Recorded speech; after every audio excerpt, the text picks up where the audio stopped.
এদিকে আবার হঠাৎ ডক্টর ইউনূসকে পদত্যাগের নির্দেশ। রাশিয়া থেকে সুখবর পেল সেনাপ্রধান। হঠাৎ একই ঘটতে চলেছে বাংলাদেশে।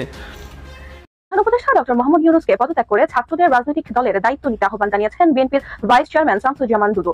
সাবেক প্রধানমন্ত্রী দিল্লিতে অবস্থানকারী আওয়ামী লীগের সভানেত্রী শেখ হাসিনা যে কোনো সময় দেশে ঢুকে পড়তে পারেন। এখন তিনি কি সত্যিই আসছেন? আর যদি এসে থাকেন, সরকারের পক্ষ থেকে কি ব্যবস্থা নেওয়া হয়েছে? দেশে ফিরছেন শেখ হাসিনা, কি বলছে মোহাম্মদ ইউনূস? বাংলাদেশ পুলিশ তাদের গোয়েন্দা সূত্রে জানতে পেরেছে যে শেখ হাসিনাকে দেশে ফেরাতে প্রবলভাবে তৎপর আওয়ামী লীগ এবং শেখ হাসিনা জানান বাংলাদেশে ফিরে আওয়ামী লীগের কর্মী সমর্থকদের উপর হামলা ও অত্যাচারের বিচার করবেন তিনি। শেখ হাসিনা বলেন, চিন্তা করবেন না, আমি আসছি, আল্লাহ আমাকে একটি কারণে বাঁচিয়ে রেখেছেন। পরিস্থিতি আস্তে আস্তে বদলে যাচ্ছে, খেলাটা অন্য জায়গায়।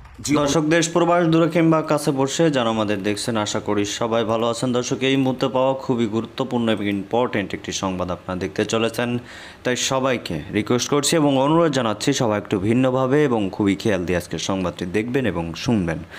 দর্শক, হঠাৎ ডক্টর ইউনূসকে পদত্যাগের নির্দেশ। রাশিয়া থেকে সুখবর দিল সেনাপ্রধান। খুবই চাঞ্চল্যকর একটা সংবাদ, যেটা কিনা আজকে সারা দেশকে কাঁপিয়ে দিয়েছে।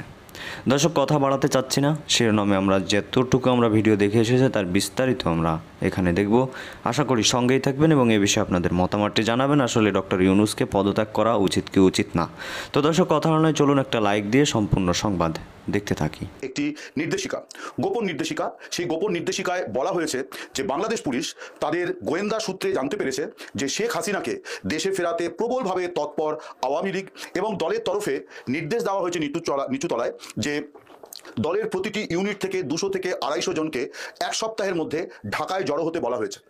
এই গোয়েন্দা রিপোর্ট পাওয়ার পরে বাংলাদেশ পুলিশের সদর দপ্তর তারা গোটা দেশে পুলিশ বাহিনীকে নির্দেশ দিয়েছে। যে নির্দেশগুলি দিয়েছে সেগুলি আমি 1, 2, 3, 4 করে আপনাদের একটু পড়ে শোনাই। 1 নম্বর নির্দেশ হচ্ছে যে সকলের গতিবিধির দিকে নজর রাখতে হবে, অর্থাৎ পথে ঘাটে বিভিন্ন জায়গাতে যাদেরকে সন্দেহ করা হবে তাদের সম্পর্কে তথ্য সংগ্রহ করা এবং প্রয়োজনে বোঝাই যাচ্ছে যে আটক করা, গ্রেপ্তার করা, এই বিষয়গুলি করা হবে।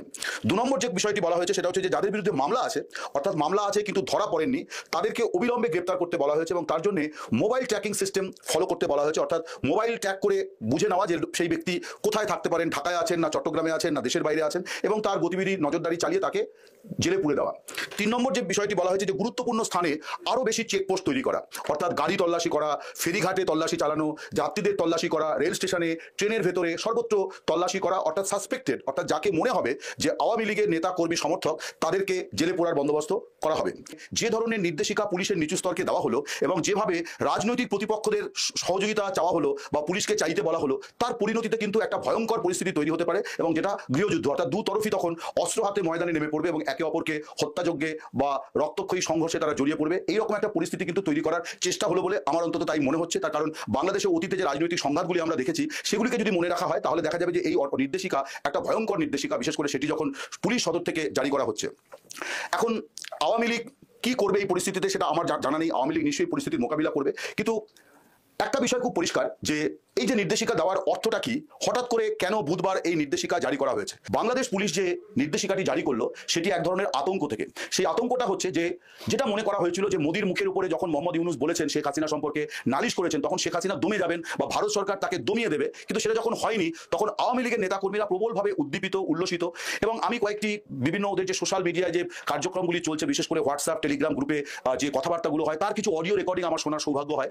তাতে আমি দেখছি যে নেতাকর্মীরা কিন্তু শেখ হাসিনাকে দেশে ফেরানোর কথা বারে বারে বলছেন। তারা স্থানীয় নেতৃত্বকে বলছেন যে আমাদের পথে নামতে হবে এবং আমাদের, তারা এখনো শেখ হাসিনাকে প্রধানমন্ত্রী বলেন যে প্রধানমন্ত্রী এইভাবে দেশের বাইরে থাকতে পারবেন না, থাকা অনুচিত, তাকে আমরা দেশে ফেরাবো। ফলে তাদের মধ্যে একটা হাসিনাকে রাজনৈতিক প্রত্যাবর্তনের একটা বাসনা কিন্তু প্রবলভাবে জেগে উঠেছে। অর্থাৎ একদিকে মোহাম্মদ ইউনূস শেখ হাসিনাকে ফেরত চাইছেন, তার প্রত্যর্পণ চাইছেন, আসামি শেখ হাসিনাকে, যার বিরুদ্ধে বাংলাদেশ সরকার মানবতা বিরোধী কার্যক্রমে যুক্ত থাকার অভিযোগ তুলেছে। শেখ হাসিনার বিরুদ্ধে প্রায় 250 খুনের মামলা দেওয়া হয়েছে, এছাড়া অসংখ্য অপরাধে তার নাম জুড়ে দেওয়া হয়েছে। বাংলাদেশ সরকার তাকে ফেরত চাইছে আসামি হিসেবে। অন্যদিকে আওয়ামী লীগের নেতা কর্মীরা যারা দেশে এই প্রতিকূল পরিস্থিতির মধ্যেও লড়াই করে যাচ্ছেন, তারা তাদের নেত্রীকে ফেরত চাইছেন অ্যাজ প্রাইম মিনিস্টার, অর্থাৎ বাংলাদেশের প্রধানমন্ত্রী হিসেবে তারা তাকে দেশে ফেরানোর জন্য উদ্গ্রীব হয়ে উঠেছেন। এই যে আওয়ামী লীগ, এই আওয়ামী লীগকে দমন করার জন্যই মূলত এই নির্দেশিকাটা জারি করা হলো বলে আমার মনে হয়। পরিস্থিতি আস্তে আস্তে বদলে যাচ্ছে। দুর্বল রাষ্ট্র হিসাবে বাংলাদেশকে ভাবার দিন ভারতের মোটামুটি শেষ। ভালো লাগলে ভিডিওটা শেয়ার করুন, কারণ ভারতের একটু জানা দরকার আছে। আমি একটা জিনিস খুবই সহজে আপনাদেরকে বুঝাই।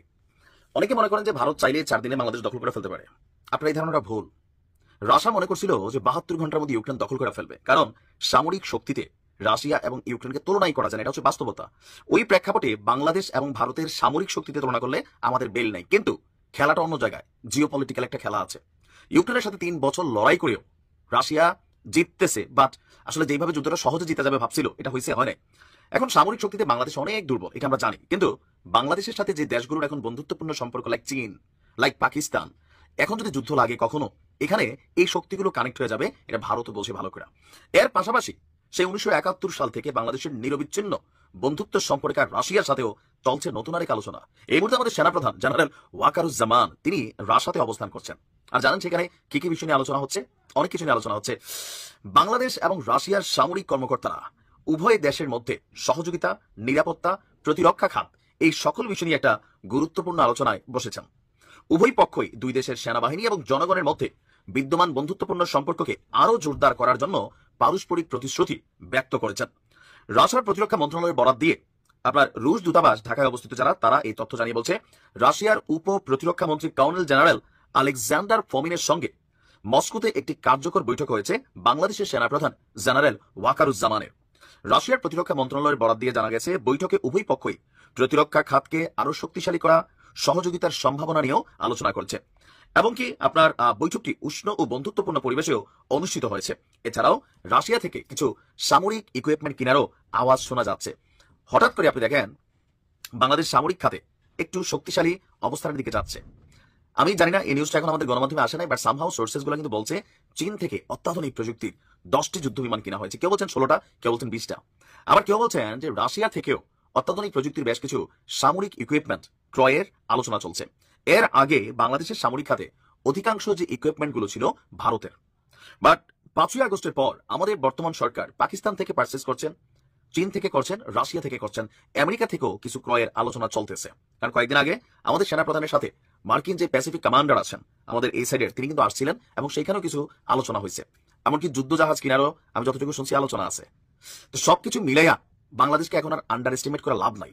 ভারতের সাথে বন্ধুত্ব আছে, আলহামদুলিল্লাহ, ভালো জিনিস থাকুক, কিন্তু ভারতের মন্ত্রীরা যেভাবে চট্টগ্রাম দখল করার কথা বলে, বাংলাদেশের বিভিন্ন অঞ্চলে হাত দেওয়ার কথা বলে, তাদের জেনে নেওয়া উচিত বিষয়টা এত সোজা না ভাতিজা। হ্যাঁ, আমরা চাই আমাদের সামরিক শক্তি আরো বৃদ্ধি পাক, এখানে বরাদ্দ দেওয়া দরকার। প্রধান উপদেষ্টা ডক্টর মোহাম্মদ ইউনূসকে পদত্যাগ করে ছাত্রদের রাজনৈতিক দলের দায়িত্ব নিতে আহ্বান জানিয়েছেন বিএনপির ভাইস চেয়ারম্যান শামসুজ্জামান দুদু। তিনি বলেন, ছাত্ররা একটি রাজনৈতিক দল গঠন করেছে যার বিরোধিতা অনেকেই করছে, কিন্তু আমরা করিনি। ডক্টর ইউনূস সত্যবাদী, সাহসী ও বিবেকবান মানুষ। তার যেহেতু এতই বিবেক, তাহলে উনাকে বলতে চাই পদত্যাগ করে দলের দায়িত্ব গ্রহণ করুন, নির্বাচনে অংশ নিন। জনগণ ভোট দিলে বিএনপি আপনাকে সর্বপ্রথম অভিনন্দন জানাবে। জাতীয় প্রেস ক্লাবের তোফাজ্জল হোসেন মানিক মিয়া হলে নাগরিক অধিকার বাস্তবায়ন পরিষদ কর্তৃক সংস্কার, জাতীয় নির্বাচন ও আগামীর বাংলাদেশ শীর্ষক আলোচনা সভায় তিনি এসব কথা বলেন। শামসুজ্জামান দুদু আরো বলেন, বিএনপির 50 লাখ কর্মীর বিরুদ্ধে মামলা হয়েছে, বেগম খালেদা জিয়াকে চিকিৎসাহীন অবস্থায় জেল খাটতে হয়েছে। বিএনপি যে চ্যালেঞ্জ গ্রহণ করতে পারে, অন্য কোনো রাজনৈতিক দল এমন চ্যালেঞ্জ গ্রহণ করতে পারবে না। বিএনপির রাস্তায় নামার আগেই নির্বাচন দিন, নইলে বলতে চাই হাসিনার দিকে একটু তাকান। বিএনপির প্রতিবারই জনগণের সমর্থন ও ভালোবাসা নিয়েই ক্ষমতা এসেছে, সুতরাং ডিসেম্বরের মধ্যেই নির্বাচন হতে হবে। বিএনপির এই নেতা আরো বলেন, শহীদ জিয়া প্রমাণ করে গেছেন একটা মানুষ রাষ্ট্রের জন্য কতটা নিবেদিত প্রাণ হতে পারে। তার হাত ধরে যে রাজনৈতিক দল প্রতিষ্ঠিত হয়েছে তা ফ্যাসিস্ট আওয়ামী লীগের জন্য হুমকি স্বরূপ। কারণ বিএনপির একমাত্র পছন্দের বিষয় হলো গণতন্ত্র। শেখ মুজিবের 3.5 বছরে ক্ষমতা ছিল ফ্যাসিজমের চূড়ান্ত বহিঃপ্রকাশ। সদ্য স্বাধীন দেশে বিরোধী দলকে দাঁড়াতেই দেওয়া হয়নি। সর্বহারা পার্টির সিরাজ শিকদারকে ক্রসফায়ারে মেরে ফেলা হয়েছিল, দুর্ভিক্ষের লাখ লাখ মানুষ মারা গিয়েছিল, অথচ তখন তিনি তার ছেলে শেখ কামালকে স্বর্ণ মুকুট পরিয়ে বিয়ে করিয়েছিলেন। শেখ হাসিনা অবশ্যই দেশে ফিরবেন একদিন এবং সসম্মানেই ফিরবেন। আমরা জানি না যে তিনি দেশে ফিরবেন কিনা, ফিরলেও কবে ফিরবেন, ফেরার পরে কি অবস্থা হবে। যেসব গুঞ্জন গত 3-4 মাস ধরে শোনা যাচ্ছে, তা আদৌ কতটা বাস্তবে প্রতিফলন ঘটবে তার, এগুলো এখনো গুঞ্জনের মধ্যেই রয়েছে, আমরা এটুকু বলতে পারি। তবে আরেকটি সিগনিফিকেন্ট খবর হচ্ছে, নিশ্চয়ই আমরা বলতে পারি বা সন্দেহ করতে পারি শেখ হাসিনা কেন্দ্রিক বা ভারত বাংলাদেশের যে সম্পর্ক এই মুহূর্তে রয়েছে, সেই জায়গা থেকে এই ধরনের কোনো সিদ্ধান্ত এসেছে কিনা সে প্রশ্ন করতে পারে। বিষয়টি হচ্ছে যে বাংলাদেশ 2020 সাল থেকে ভারতের যে ট্রান্সশিপমেন্ট সুবিধা পাচ্ছিল সেটি বাতিল করা হয়েছে। ট্রান্সশিপমেন্ট বলতে আমরা নিশ্চয়ই অনেকে জানি যে, যেমন বাংলাদেশ দিয়ে যদি উদাহরণ দিই, বাংলাদেশের কিছু পণ্য ভারতের ভূখণ্ড হয়ে তৃতীয় অন্য কোনো রাষ্ট্র, নেপাল, ভুটানের মতো রাষ্ট্রগুলোতে রপ্তানি করা হচ্ছিল, এবং সরাসরি যদি বাংলাদেশের পণ্যবাহী গাড়ি ভারতের ভিতর দিয়ে তৃতীয় কোনো রাষ্ট্রে যায় সেটি হবে ট্রানজিট। আর ট্রান্সশিপমেন্ট হচ্ছে বাংলাদেশের পণ্যবাহী গাড়ি ভারতের সীমান্তে যাওয়ার পর সেটি আনলোড করে ভারতের গাড়িতে ওঠানোর পরে তারা আবার তৃতীয় রাষ্ট্রের সীমান্তে পৌঁছে দেবে, তারা আবার ওখান থেকে তারা লোড করে নিয়ে যাবে। এই হচ্ছে ট্রান্সশিপমেন্ট। তো সেই সুবিধাটি বাতিল করা হয়েছে, এবং এটি এমন এক সময় বাতিল করা হলো যখন গত 5-6 দিন আগে মাত্র, গত শুক্রবার থাইল্যান্ডে ভারতের প্রধানমন্ত্রী এবং আমাদের প্রধান উপদেষ্টার মধ্যে যে বৈঠকটি হলো, সেই বৈঠককে কেন্দ্র করে বাংলাদেশ সরকারের পক্ষ থেকে বা বাংলাদেশ সরকারের কোনো কর্মকর্তা যে দাবি করে আসছিলেন, বিশেষ করে প্রধান উপদেষ্টা প্রেস সচিব, যে এর মধ্যে বাংলাদেশ ভারতের বরফ সম্পর্ক গরম করেছে, তারা বা ডক্টর মোহাম্মদ ইউনূস নরেন্দ্র মোদীকে বোঝাতে সক্ষম হচ্ছেন শেখ হাসিনা বাংলাদেশে অস্থিতিশীল করতে কী করছে, ডক্টর মোহাম্মদ ইউনূসকে যথাযোগ্য সম্মান প্রদর্শন করা হয়েছে ইত্যাদি ইত্যাদি। প্রশ্ন হচ্ছে যে তাই হয়ে থাকে তাহলে ভারত এই মুহূর্তে এই ধরনের একটি পদক্ষেপ নেবে কেন?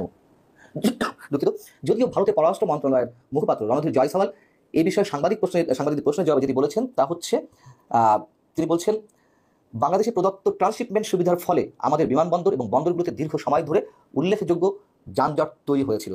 লজিস্টিক বিলম্ব এবং উচ্চ ব্যয় আমাদের নিজস্ব রপ্তানিকে বাধাগ্রস্ত করছিল এবং আটকে যাচ্ছিল। হ্যাঁ, আমরা যদি জানি বাংলাদেশের পণ্যবাহী গাড়ি সেখানে বন্দরগুলোতে প্রতিদিন 20-25টি গাড়ি সেখানে পৌঁছাতো, কিছুটা যানজটের সৃষ্টি হচ্ছিল। সেখানকার পোশাক রপ্তানিকারক যারা ব্যবসায়ী রয়েছেন তারাও দীর্ঘদিন ধরে এই আপত্তি জানিয়ে আসছিলেন যে বাংলাদেশে এই সুবিধাটা বাতিল করা হোক, বাংলাদেশের কারণে তাদেরকে নানান ধরনের জটিলতা করতে হচ্ছে। কিন্তু এই মুহূর্তে কেন, যখন বাংলাদেশ ভারতের দুই সরকার প্রথমে বৈঠক নিয়ে অনেকটা আশাবাদী হওয়ার সুযোগ তৈরি হয়েছিল কারো মধ্যে, সেখানে এই ধরনের একটি সিদ্ধান্ত নেওয়াতে কি এটি মনে হচ্ছে না যে ভারত আসলে কোনো অর্থনৈতিক চাপে বাংলাদেশকে ফেলতে যাচ্ছে বা বাংলাদেশকে বিশেষ কোনো চাপে ফেলতে যাচ্ছে?